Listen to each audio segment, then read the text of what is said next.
पुरुषोत्तम मनोजदादा जरांगे पाटील काल अंतरवाली सराटीतून आझाद मैदान दिशेने निघाले आहेत। सोलापूर शहर व जिल्ह्यातील तमाम मराठा बांधव कालपासूनच मुंबईला आझाद मैदानाच्या दिशेने जायला निघाले आहेत। आम्ही तमाम मराठा बांधव, दलित बांधव व मुस्लिम बांधव पूर्ण ताकदीनिशी हे पहिल्यापासून या आरक्षणाच्या लढ्यात 2016 पासून आमच्या सोबत आहेत आणि आजही आमच्या सोबत आहेत। न्यायिक आरक्षण घटनेचे शिल्पकार डॉक्टर बाबासाहेब आंबेडकरांनी जे दिलं, SC, ST आणि OBC, त्यामुळे मराठ्याचं आरक्षण कुठं आहे तर OBCतच आहे। ते आरक्षण घेण्यासाठी आम्ही मुंबईला जात आहोत। ते फसवा आरक्षण EWS, SC-BC आम्हाला नको आहे। आम्हाला 50%च्या आतून OBCतून आरक्षण पाहिजे।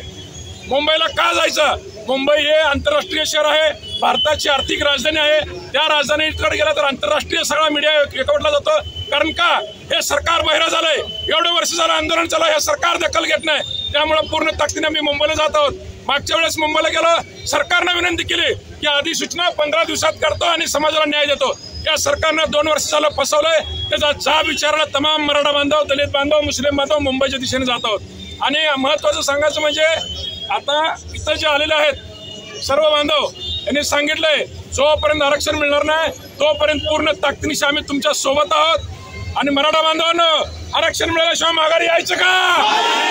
हे जनतेचा आवाज, हे जनतेच्या सरकारला कळत नाही। त्यामुळे हे सरकार जोपर्यंत न्याय देणार नाही तोपर्यंत हे बांधव माघारी येणार नाही।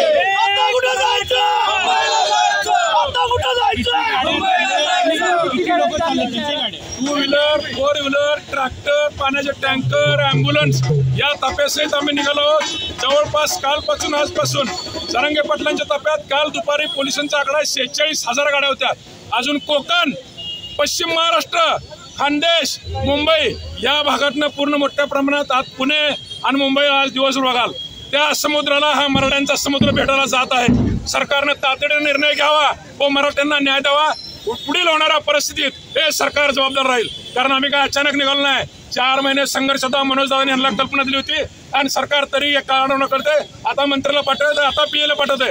अशी बात ऐकणार नाही। आमचा निर्णय ठाम आहे। आमच्या सर्व नोंदी सापडलेत, आमचे पुरावे सापडलेत, आम्ही OBCत आहे, सिद्ध झालंय। तरी पण हे सरकार दखल घेत नसेल तर आम्ही सरकारला हे जाब विचारल्याशिवाय सोडणार नाही।